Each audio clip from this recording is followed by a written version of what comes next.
So my project is titled The Role of the Protagonist in Western War Journalism, Ukraine, Syria, and Journalistic Genre as Reflection of Prejudice.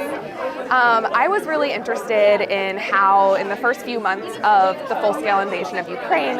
in 2022, there were all of these comparisons in Western journalism outlets thinking through sort of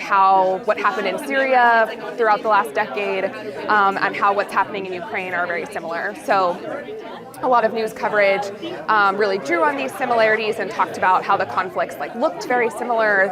how the aggressors were similar, how they were resulting in similar sort of scale of crisis. And we see that in the way that the crisis was imaged as well.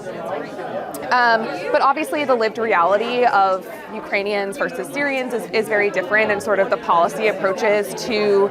both of the conflicts. Here I don't mean to set up some kind of hierarchy, but or competition, but rather just to say that the way the West is willing to invest in Ukraine is different than the way the West was willing to invest in Syria. So in order to sort of kind of begin to understand that from a journalism studies perspective, I thought,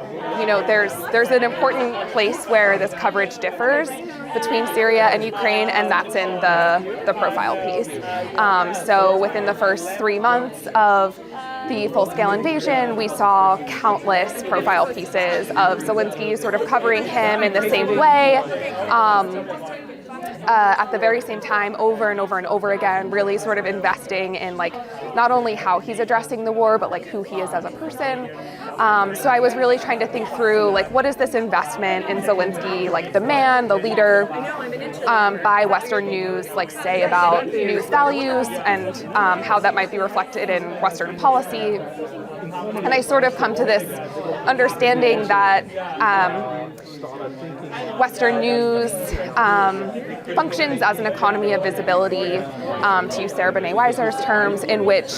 certain characteristics are sort of lifted up or made more visible precisely because they tap into certain norms or mythologies that the West is comfortable with. And so we have Zelensky as this sort of authentic, ideal Western man, as figured in these profile pieces. And so that ended up sort of coming to these questions of what is the role of the journalistic genre of the profile piece in war reporting, sort of what are the ethics of that, who gets profiled and who doesn't, and what does that say about how Western publics are willing to invest in particular conflicts. So, yeah.